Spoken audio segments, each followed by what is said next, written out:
हिमाचल प्रदेश के अंदर दुर्भाग्यवश 6 विधानसभा क्षेत्रों में उपचुनाव हो रहे हैं और जिन परिस्थितियों में हो रहे हैं वो बहुत बेहद खेदजनक और बेहद शर्मनाक हैं। और उन 6 में से 4 विधानसभा क्षेत्र जो हैं वो हमीरपुर संसदीय क्षेत्र के हैं और 2 जो वो हमीरपुर ज़िला के हैं। बड़े लंबे समय के बाद हमीरपुर ज़िला को मुख्यमंत्री मिला।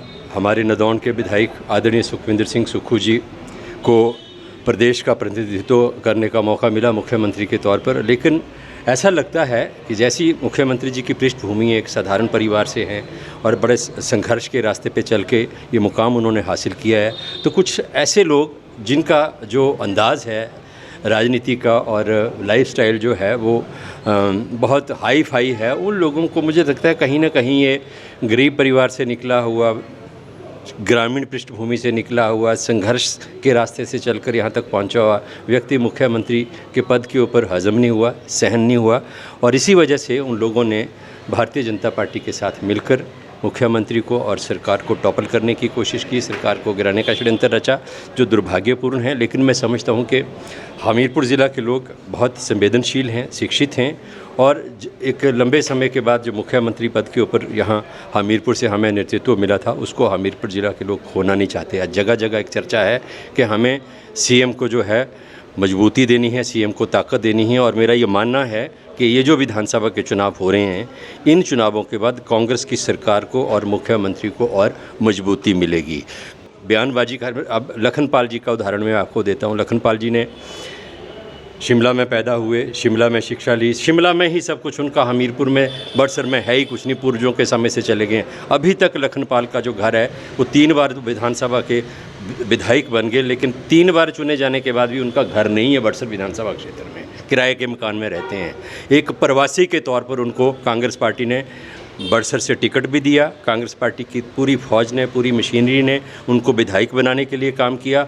पार्टी ने सीपीएस बनाया, पार्टी ने सेवा दल का चीफ बनाया, पार्टी के अंदर बहुत से ओहदे और जिम्मेदारियां उनको दी।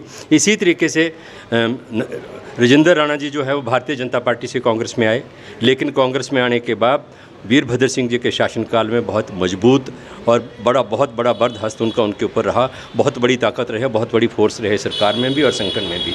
वर्किंग प्रेसिडेंट उनको बनाया, लोकसभा का टिकट उनको दिया, उनकी धर्मपत्नी को विधानसभा का टिकट दिया। और वीरभद्र सिंह जी ने जब लोकसभा का चुनाव हार गए तो कांग्रेस की सरकार में उनको जो था वो डिजास्टर मैनेजमेंट का वाइस चेयरमैन बनाया गया। तो अनेक महत्वपूर्ण पद जो है राजेंद्र राणा जी को भी दिए गए। लेकिन मैं समझता हूं कि अपनी अति महत्वाकांक्षा के चलते वो एक जगह टिक नहीं सकते, एक जगह ठहर नहीं सकते, और उसी महत्वाकांक्षा के चलते कभी भाजपा से कांग्रेस का और कांग्रेस से भाजपा की तरफ जाने का वो काम करते हैं। तो उन्होंने भी इस षड्यंत्र में बड़ी महत्वपूर्ण भूमिका निभाई है। उनके बयान आजकल आ रहे हैं मुख्यमंत्री को लेके, सुधीर जी के भी आ रहे हैं, लखनपाल जी भी कह रहे हैं मैं बड़ा हिंदू हो गया हूँ अब।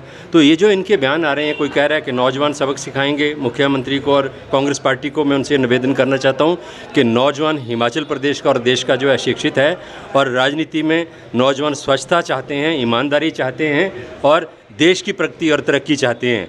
ये जो सरकारों को गिराने का, खरीद फरोख्त से षड्यंत्र करने का जो है, हॉर्स ट्रेडिंग के तहत कारें टॉपल करने का, दल बदल करने का जो दौर है, इसको देश और प्रदेश का युवा पसंद नहीं करता है।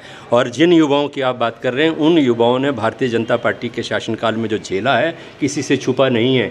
किस तरीके से पुलिस की भर्तियाँ जो थी वो बेची गई, पेपर लीक हुए, और आप भी इन मुद्दों को बड़े ज़ोर शोर से उठाते थे। आप भी भारतीय जनता पार्टी की सरकार को कांग्रेस नेता के तौर पर बहुत कोसते थे। बहुत सारे ऐसे बयानात आपके मीडिया में भी मिल जाएंगे और प्रिंट मीडिया में भी मिल जाएंगे।